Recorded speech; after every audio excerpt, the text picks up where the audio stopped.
ಯಾವ್ದೀಗ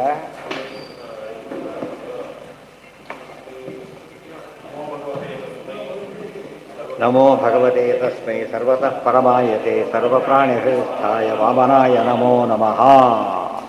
ಹೀಗೆ ಹೇಳಿದರು. ಪರಮಾತ್ಮ ಹೇಗಿದ್ದಾನೆ? ಅಶರೀರಂ ಶರೀರೇಶು ಅನವಸ್ಥೇಶು ಅವಸ್ಥಿತಂ. ಪರಮಾತ್ಮನಿಗೆ ಪ್ರಾಕೃತ ಶರೀರ ಇಲ್ಲ, ಆದರೆ ಪ್ರಾಕೃತ ಶರೀರ ಜನರೊಳಗಿದ್ದಾನೆ ಪರಮಾತ್ಮ. ಇದು ಆಶ್ಚರ್ಯ. ಅದು ನ್ಯಾಚುರಲ್ ಲೇಪ ಆಗ ಪ್ರಶ್ನೆ ಬರಲಿಲ್ಲ. ಮಹಾಂತಂ ವಿಭುಮಾತ್ಮಾನಂ ಮತ್ವಾಧೀರೋ ನ ಶೋಚತಿ. ದೇವ್ರು ನಮ್ಮೊಳಗೆ ಇರತಕ್ಕಂಥ ದೇವ್ರನ್ನ ಕಂಡ ಮುಕ್ತರಾಗ್ತೇವೆ. ಹೊರಗಿನ ದೇವ್ರನ್ನ ಕಂಡ್ರೆ ಅಲ್ಲ, ನೆನಪಿರಬೇಕು. ಗೊತ್ತಾಯ್ತಾ? ಇವತ್ತು ಉದಾಹರಣೆ ಕ್ವಶನ್ ಪೇಪರ್ ಎಲ್ಲ ಒಂದೇ, ಅವನ ಬ್ಯಾಚಿಂದ ಅಲ್ಲ. ಲಾಸ್ಟ್ ಇಯರ್ ಬ್ಯಾಚವ್ರು ಪಾಸ್ ಆಗಲ್ಲ, ಅದೇ ಬ್ಯಾಚಿಂದ ಬರಿಬೇಕು. ಅದಕ್ಕೆ ಅವ್ರ ಪೇಪರೇ ಬರಿಬೇಕಲ್ಲ. ಹಿಂದಿನ ಎಕ್ಸಾಂಪಲ್ ಹೆಲ್ಪ್ ಆಗ್ಬೋದು, ಇಲ್ಲ ಅಂತಲ್ಲ, ಬಟ್ ಆನ್ಸರ್ ಮಾತು ಇದಕ್ಕೆ ಬರೀಬೇಕು, ಬೇರೆದಕ್ಕಲ್ಲ.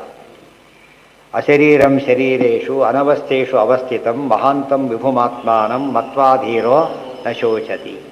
ಈ ದೇವರನ್ನ ಇಲ್ಲಿ ತಿಳ್ಕೊಬೇಕೆ ಹೊರತು ಇನ್ನೆಲ್ಲಿ ತಿಳ್ಕೊಂಡ್ರೆ ಉಪಯೋಗ ಇಲ್ಲ ಅಂತಲ್ಲ, ಬಟ್ ಅಪ್ರೋಕ್ಷ ಜ್ಞಾನ ಅಲ್ಲ. ಯಾವುದೇ ಪುಸ್ತಕದ ಜ್ಞಾನ ಬರುತ್ತೆ, ಬಟ್ ಅದು ಕೋರ್ಸ್ ಅಂತ ಆಗೋದಿಲ್ಲ. ಕೋರ್ಸ್ ಆಗೋದು ಯಾವಾಗ?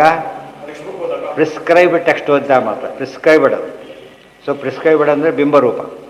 ಇವರು ಪ್ರಿಸ್ಕ್ರೈಬ್ಡ್ ರೂಪ ಆದ್ದರಿಂದ ಅದ್ರ ಉಪಾಸನೆ ಮಾಡಬೇಕು, ಅದ್ರ ದರ್ಶನನೇ ಮಾಡಬೇಕೇ ಹೊರತು ಇಲ್ಲವರು ಅಪ್ರೋಕ್ಷ ಜ್ಞಾನ ಅಂತ ಕರೆಯೋದಿಲ್ಲ. ಮುಂದೆ ನಾಯಮಾತ್ಮ ಪ್ರವಚನೇನ ಲಭ್ಯೋ ನ ಮೇಧಯ ನ ಬಹುನಾ ಶ್ರುತೇನ ಯಮೇ ವೈಷ ವೃಣುತೆ ತೇನ ಲಭ್ಯ ತೈಶೇಷ ಆತ್ಮ ವಿವೃಣುತೆ ತನೂಂ ಸ್ವಾಂ. ವಾಕ್ಯ ಹೇಗಿದೆ ನೋಡಿ.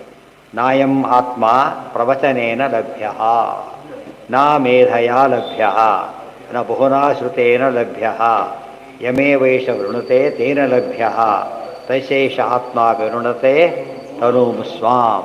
ಆತ್ಮ ಪರಮಾತ್ಮ ಪ್ರವಚನೇನ ಲಭ್ಯ. ಎದ್ದೋಗ್ಬಿಡೋದು, ಯಾಕೆ ಪ್ರವಚನವಿಲ್ಲ ಅಂದರೆ ಬಿಡಬೇಕಾದಕ್ಕೆ. ಹೇಳಿದ್ದೇನು? ಸ್ವಾಧ್ಯಾಯ ಪ್ರವಚನಾಭ್ಯಾಮ್ ನ ಪ್ರವದಿತವ್ಯ. ಇಲ್ಲಿ ಹೇಳೋದು ಸಿಗೋದಿಲ್ಲ ಅಂತ ಹೇಳಿ ಕೂಡಿಸಿ ಬಸ್ ಹೋಗೋದಿಲ್ಲ ಅಂತ ಏನು ಮಾಡಬೇಕಾಗ? ಕೂಡಿಸಿ ಎಲ್ಲರೂ ಕೂಡ ಮಾಡಿಕೊಟ್ಟು ರಿಸರ್ವೇಷನ್ ಮಾಡಿಸಿ ಕಡೆಗೆ ಇವ್ರಿಗೂ ಅಲ್ಲಿಗೆ ಮಾತ್ರ ಹೋಗಲ್ಲ ಅಂದ್ಬಿಟ್ಟು ಏನು ಉಪಯೋಗ? ಅದಕ್ಕೆ ಹೇಳ್ತಾರೆ ನೋಡೋದಕ್ಕೆ. ಅದೆಲ್ಲ ವೇದನ ಪ್ರವಚನನ ಎಲ್ಲೋ ಬೈದಿದ್ದಾರಲ್ಲ, ಉಪನಿಷತ್ತನ್ನೇ ಹೇಳಿಬಿಟ್ಟಿದ್ದಾರೆ. ಏನಂತ? ಆಗಲ್ಲ ಅಂತ ಹೇಳಿ. ಇದು ಯಾವ ಭಗವದ್ಗೀತೆಯಲ್ಲಿ ನಾಹಂ ವೇದೈಹಿ ನ ತಪಸ, ನಾನು ವೇದಕ್ಕೆ ಸಿಗೋದಿಲ್ಲ. ಮತ್ತು ವೇದಾಧ್ಯಯನ ಯಾಕೆ ಮಾಡಬೇಕಾಗಿದ್ರೆ ಅದು ಸೇರಿಸಿ ಹೋಗ್ಬೇಕು. ಏನಂದರೆ ಬರೀ ವೇದಾಧ್ಯಯನಕ್ಕೆ ಸಿಗೋದಿಲ್ಲ, ವೇದಾಧ್ಯಯನ ಮಾಡಬೇಕು. ಅಪಾರ್ಟ್ ಫ್ರಮ್ ದಟ್ ಒಂದು ಪದಾರ್ಥ ಇದೆ, ಅದಿಲ್ಲದೆ ಹೋದರೆ ಮಾಡ್ಲಿಕ್ಕೆ ಬರೋದಿಲ್ಲ. ಬರೀ ಓದ್ಕೊಂಬಿಟ್ರೆ ಏನಾಗುತ್ತಾಗ? ಕೃಷ್ಣನೇ ಹೇಳಿದ್ದಾನೆ ವೇದ ಓದಬಾರ್ದು ಅಂಥೇಳಿ, ತಪಸ್ ಮಾಡಬಾರ್ದು ಅಂಥೇಳಿ.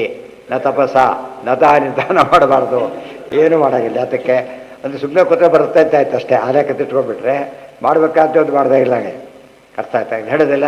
ಸ್ಕೂಲಿಗೆ ಹೋಗಿ ಮಾತ್ರ ಪಾಸ್ ಆಗಿಬಿಡ್ತಾನ, ಪರೀಕ್ಷೆಗೆ ಹೋದ ತಕ್ಷಣ ಆಗಿಬಿಡ್ತಾನ, ಪರೀಕ್ಷೆಗೆ ಹೋಗಬಾರ್ದಾಗಿದ್ರೆ. ಗೊತ್ತಾಯ್ತಾ? ನೋಡಿ ಅಲ್ಲೇ ಉತ್ತರ ಇದೆ. ಅದೆಲ್ಲ ವಿಚಾರಿಸ್ಬೇಕು, ಓದಬೇಕು, ಬರೀಬೇಕು. ಜೊತೆಗೆ ಗೊತ್ತಿದ್ರೆ ಆಯಿತಾ, ಬರದೆ ಗೊತ್ತಿದ್ರೆ ಆಯಿತಾ. ಗೊತ್ತಿಲ್ಲದೆ ಬರೀತಾನೆ ಆಗಿದ್ರೆ ಬರೋದೇ ಹೋದರೆ ಗೊತ್ತಿದ್ದು ಉಪಯೋಗಕ್ಕೆ ಬರೋದಿಲ್ಲ. ಅದು ಸೇರ್ತಾರೆ. ಇಂಥ ಮಾತುಗಳನ್ನ ಅಪಾರ್ಥ ಮಾಡ್ಕೊಂಡು ಏನು ಮಾಡಬಾರ್ದು? ಬೇರೆಯವ್ರು ಹಾಗೆ ಮಾಡಿದ್ದು ಅಪಾರ್ಥ ಮಾಡಿ ಕೆಡಿಸ್ಬಿಡ್ತಾರೆ. ನಾಯಮಾತ್ಮ ಪ್ರವಚನೇನ ಲಭ್ಯ ಅಂದರೆ ಬರೀ ಪ್ರವಚನ ಮಾಡಿ ಉಪಯೋಗ ಇಲ್ಲ. ಏನಿರಬೇಕು ಅದರಲ್ಲಿ? ಭಕ್ತಿ ಇರಬೇಕು. ಭಕ್ತಿ ಇಲ್ಲದೆ ಹೋದ್ರೆ ಪ್ರವಚನವೂ ಉಪಯೋಗ ಇಲ್ಲ, ಕೇಳಿದ್ರೂ ಉಪಯೋಗ ಇಲ್ಲ, ಹೇಳಿದ್ರೂ ಉಪಯೋಗ ಇಲ್ಲ. ಕೇಳಿದವ್ರಿಗೆಲ್ಲ ಹೇಳಿದವ್ರಿಗೂ ಉಪಯೋಗ ಇಲ್ಲ. ಮೇಧಯ ಭಾರಿ ಬುದ್ಧಿವಂತ, ಪರ್ವರ್ಟೆಡ್ ಇಂಟೆಲಿಜೆನ್ಸ್. ಏನು ಉಪಯೋಗ? ಭಾರಿ ಕೆಟ್ಟ ಕೆಲಸ ಮಾಡಬೇಕಾದ್ರೆ, ಭಾರಿ ಒಳ್ಳೆ ಕೆಲಸ ಮಾಡಬೇಕಾದ್ರೂ ಕೂಡ ಭಾರಿ ಇರಬೇಕು. ದಡ್ಡನಿಗೆ ಭಾರಿ ಕೆಟ್ಟ ಕೆಲಸ ಮಾಡೋಕ್ಕೆ ಬರೋದಿಲ್ಲ. ಗೊತ್ತಾಯ್ತಾ? ಭಾರಿ ಸಾಮಾನ್ಯನಿಗೆ ಭಾರಿ ಒಳ್ಳೆ ಕೆಲಸ ಮಾಡೋಕ್ಕೂ ಬರೋದಿಲ್ಲ. ವಿತಿನ್ ದಿ ಲಿಮಿಟ್ಸ್ ಮಾಡ್ತಾನಷ್ಟೇ. ಭಾರಿ ದೊಡ್ಡದು ಮಾಡೋದ್ರೆ ಜ್ಞಾನ ಭಾರಿ ಜಾಸ್ತಿ ಬೇಕು. ಆದ್ದರಿಂದ ನ ಮೇಧಯ ಲಭ್ಯ ನ ಬಹುನಾ ಶ್ರುತೇನ. ಎಷ್ಟು ಕೇಳಿದರೂ ಉಪಯೋಗ ಇಲ್ಲ. ಎಷ್ಟೇ ಕೇಳಿದರೂ ಹೇಳ್ತಾರೆ. ಆವೃತ್ತಿ ಹಸಕರ ಉಪದೇಶ ಅಂತ ಹೇಳಿದರು. ಇದು ಹೆಚ್ಚತ್ತು ಕೇಳಬೇಡಿ ಅಂತ ಹೇಳಿದ್ರು. ಅಂದರೆ ಬರೀ ಕೇಳಿದ್ರು ಉಪಯೋಗ. 20 ಸರ್ತಿ ಬರದ. ಯಾರು ಬೇಸ್ಟ್ ಹೇಳಿದ್ರು, ಏನಂತ ಮಾಡಿದರು? 100 ಸರ್ತಿ ಬರೀ ಅಂದರು. ಎಲ್ಲ ಜೆರಾಕ್ಸ್ ಸೆಪ್ರೇಟ್ ತರಬೇಕು, ಎಲ್ಲ ಬರ್ಬಿಟ್ಟು ಟೈಪ್ ಕೊಟ್ಬಿಟ್ಟು ಸ್ಟೀಲ್ ಹಾಕಿ ಕೊಟ್ಬಿಟ್ರೆ ಬರೀಬೇಕು. ಅವ್ರಿಗೆ ತಂದು ಹಾಕ್ಬೇಕು. 100 ಜೆರಾಕ್ಸ್ ಕಾಪಿ ಕೊಡ್ಲಿಕ್ಕೆ ಕೇಳಿದ್ದಲ್ಲ ಅವನ್ನ. ಬರೆಯೋ ಅವನು ಬರೆದ್ರೆ ಜ್ಞಾನ ಬರುತ್ತೆ. ಜೆರಾಕ್ಸ್ ಕೊಟ್ಟರೆ ಜೆರಾಕ್ಸ್ ಕಾಪಿ ಅಂಗಡಿ ಇಡ್ಬೋದು ಅಷ್ಟೇ. ಇದಕ್ಕೆ ಬರೋದಿಲ್ಲ. ಆ ರೀತಿ ಮಾಡೋಕ್ಕೆ ಹೊಟ್ಟಿದ್ದಾನೆ ಮನುಷ್ಯ. ಇವತ್ತು ಮಾಡಬಾರ್ದು. ಮೇಧಯ ನಮ್ಮೊಂದು ಪ್ರಶ್ನೆಗೆ ಉತ್ತರ ಸಿಗುತ್ತೆ. ಈಗ ಎಷ್ಟೋ ಓದೋರು ಸರಿ ಇಲ್ಲ, ಎಷ್ಟೋ ಇವ್ರು ಕೇಳಿದವರು ಸರಿ ಇಲ್ಲ ಅಂತ ಪ್ರಶ್ನೆ ಬಂದಾಗ ಉತ್ತರ ಇಲ್ಲೇ ಇದೆ. ಅಷ್ಟು ಸರಿ ಹೋಗಬೇಕು ಅಂತ ಇಲ್ಲ ಅಂತ ಹೇಳಿದ್ದಾರೆ. ಏನಿರಬೇಕು ಒಳಗೆ? ಇನ್ನೊಂದು ಪದಾರ್ಥ ಅದು ಮಿಸ್ಸಿಂಗ್ ಇದ್ದರೆ ಉಪಯೋಗ ಇಲ್ಲ. ಯಮೇ ವೈಷ ವೃಣುತೆ ತೇನ ಲಭ್ಯ. ಯಾರನ್ನು ಪರಮಾತ್ಮ ಒಲಿತಾನೆ, ವೃಣತೆ ಅಂದರೆ ಯಾರನ್ನು ತಾನೇ ಒಲಿತಾನೆ ಅವರಿಗೆ ಸಿಗ್ತಾನೆ ಹೊರತು ಬೇರೆಯವರಿಗೆ ಸಿಗೋದಿಲ್ಲ. ತಶೇಷ ಆತ್ಮ ವಿರುಣತೆ ತನೂಸ್ಮಾಂ, ಅವರಿಗೆ ತನ್ನ ಸ್ವರೂಪ ತೋರಿಸ್ತಾನೆ ಹೊರತು ಬೇರೆಯವರಿಗೆ ತೋರಿಸೋದಿಲ್ಲ ಅಂತ ಹೇಳಿರೋದ್ರಿಂದ ಭಕ್ತಿ ಮುಖ್ಯ. ನಿಮ್ಮ ಸಿಂಪಲ್ ನೋಡಿಬೇಕಾದ್ರೆ ತರಕಾರಿಯವರು ಜಗಳಾಡ್ಬಿಟ್ಟಿರ್ತಾರೆ ಅಲ್ಲಿ ಕೂತಾಗ, ಮರುದಿವಸ ನಿಮಗೆ ಮಾತ್ರ ಕೊಡೋದಿಲ್ಲ ಆಯಿತಾ, ಎಷ್ಟು ಕೊಟ್ಟರು ಕೊಡೋದಿಲ್ಲ ಆಯಿತಾ, ಎಷ್ಟು ಕೊಟ್ಟರು ಕೊಡೋದಿಲ್ಲ. ಉಳಿದವರಿಗೆ ಕಡಿಮೆ ಬೆಲೆ ಕೊಡ್ತೇವೆ. ಈ ಕಾನ್ಸೆಪ್ಟ್ ಯೋಚನೆ ಮಾಡಬೇಕು. ಅವ್ರಿಗೆ ದುಡ್ಡು ಬೇಕಿದೆ, ಅದ್ರ ಮೇಲೆ ಬದುಕಿರೋದು, ಅದು ಏನು ಕೊಡಬಾರ್ದು ಅಂತ ಬಂದುಬಿಟ್ಟಿದೆ, ಕೊಡೋದಿಲ್ಲ. ಅಂದರೆ ಬೇಕಿದ್ದವರೇ ಸರಿಯಾಗಿ ಕೇಳಿದ್ರೆ ಕೊಡದೇ ಇರಬೇಕಾದ್ರೆ ದೇವ್ರಿಗೆ ಏನೂ ಬೇಕಿಲ್ಲ, ಯಾಕೆ ಕೊಡ್ತಾರೆ? ಹಾಗಿದ್ರೆ ಏನು ಬೇಕು ದೇವ್ರಿಗೆ? ಹಾಗಿದ್ರೆ ಭಕ್ತಿ ಬೇಕು. ಅದಕ್ಕೊಂದು ಕಾಮನ್ ಸೆನ್ಸ್ ಲೆಕ್ಕ ಕೊಡ್ತಾರೆ. ಯಾವಾಗಲೂ ಕೂಡ ಈಗ ಒಬ್ಬರನ್ನ ಮೆಚ್ಬೇಕಾದ್ರೆ ಅವರಲ್ಲಿ ಇಲ್ಲದನ್ನು ಕೊಡಬೇಕು ಯಾವಾಗ. ಅರ್ಥ ಆಯ್ತಾ? ಇರೋದನ್ನು ಕೊಟ್ಟರೆ ಯಾರೂ ಒಪ್ಪೋದಿಲ್ಲ. ದೇವರಲ್ಲಿ ಎಲ್ಲ ಗುಣ ಇದೆ, ಮೈನಸ್ ಒಂದು ಯಾವುದು? ಭಕ್ತಿ ಇಲ್ಲ. ಯಾತಕ್ಕೆ? ಯಾರೂ ಇಲ್ಲೇ ಇಲ್ಲ. ಅದಕ್ಕೆ ದೇವರಲ್ಲಿ ಏನು ಮಾಡಬೇಕು ನಾವೀಗ? ಭಕ್ತಿ ಮಾಡೋದು. ದೇವ್ರ ಭಕ್ತಿ ಭಾರಿ ಮೆಚ್ಚುತ್ತಾರೆ ಅಂತ. ಇದು ಸಾರಸ್ಯ. ನೋಡೋದಕ್ಕೆ ಒಂದು ಕೂಡ ಮಿಸ್ಸಿಂಗ್ ದೇವರಲ್ಲಿ, ಗೊತ್ತಾಯ್ತಾ? ನಮ್ಮಲ್ಲಿ ಇರಬೇಕಾದ್ರೂ ಕೂಡ ದೇವರಲ್ಲಿ ಇಲ್ಲ. ಆದರೆ ದೇವರಲ್ಲಿ ಇಲ್ದಿದ್ದು ಗುಣ ನಮಗಿಲ್ಲದೆ ಹೋದರೆ ಗುಣ ದೋಷ.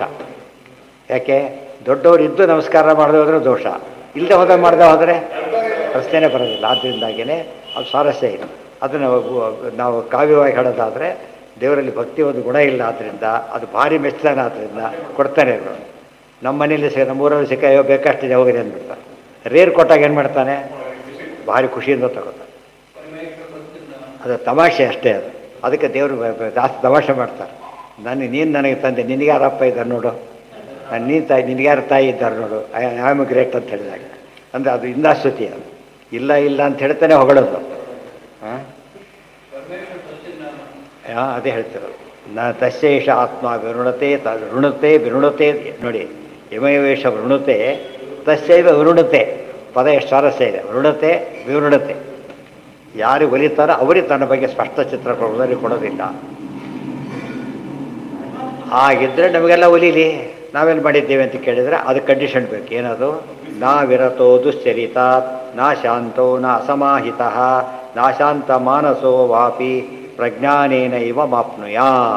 ನಮಗೂ ದೇವರು ಒಲೀಲಿ ಅಂತ ಕೇಳಿದರೆ ಸಾಧ್ಯ ಇಲ್ಲ. ಜ್ಞಾನ ಇದ್ದರೆ ಮಾತ್ರ ಒಲಿತಾನೆ. ಜ್ಞಾನ ತರ್ತೀವಿ ಅಂತ ಕೇಳಿದರೆ ನಾವಿರತಃ ದುಶ್ಚರಿತ, ದುರಾಚಾರ ಬಿಡದೆ ಹೋದರೆ ಪರಮಾತ್ಮ ಜ್ಞಾನ ಕೊಡೋದಿಲ್ಲ. ದುರಾಚಾರ ಬಿಡಬೇಕು ಅದಕ್ಕೆ. ಆಮೇಲೆ ನಾಶಾಂತಹ, ದೇವರಲ್ಲಿ ಭಕ್ತಿ ಇಲ್ಲದವರು ಕೊಡೋದಿಲ್ಲ. ನಾ ಅಸಮಾಹಿತ, ಜಿತೇಂದ್ರಿಯತೆ ಇಲ್ಲದವರು ಕೊಡೋದಿಲ್ಲ. ಶಾಂತ ಮನಸ್ಸಃ, ಮನಃಪ್ರಸನ್ನತೆ ಇದ್ದವರು ಕೊಡೋದಿಲ್ಲ, ಅವರಿಗೆ ಕೊಡ್ತಾರೆ. ಇವೆಲ್ಲ ಮಾಡ್ಕೊಂಡು ಬನ್ನಿ ಅಂತ ಅರ್ಥ ಇದೆ. ಇವರೆಲ್ಲ ಮಾಡ್ಕೊಬನ್ನಿ ಅಷ್ಟೇ ಸುಲಭ. ಆದ್ದರಿಂದ ಇದು ಲಿಂಕ್ ಒಂದಕ್ಕೊಂದು ಎಷ್ಟು ಲಿಂಕ್ ಇದೆ ನೋಡ್ಬೇಕಾದ್ರೆ. ಅವನು ಬಲಿಬೇಕು, ಅದಕ್ಕೆ ಜ್ಞಾನ ಬೇಕು, ಜ್ಞಾನಕ್ಕೆ ಸದಾಚಾರ ಬೇಕು, ಅದಕ್ಕೆ ತಕ್ಕಂತೆ ಒಲಿತೇನೆ ಅಂತ ಹೇಳಿದ್ರಿಂದ ದೇವರು ವೇದಾದಿಗಳು ಓದಬಾರ್ದು ಅಂತಲ್ಲ, ಓದಲೇಬೇಕು. ಅದು ಯಾತೈತಿ ಓದಬೇಕದನ್ನು ಭಕ್ತಿಯಿಂದ ಓದಬೇಕು. ದೇವ್ರು ತಿಳ್ಕೊಳ್ಳೋಕ್ಕೋಸ್ಕರ ಓದಬೇಕು. ಕಮಿಟೆಡ್ಡಾಗಿ ಓದೋದಕ್ಕೂ ಸರಿ ಮಾಡಿ ಎಷ್ಟು ವ್ಯತ್ಯಾಸ ಇದೆ.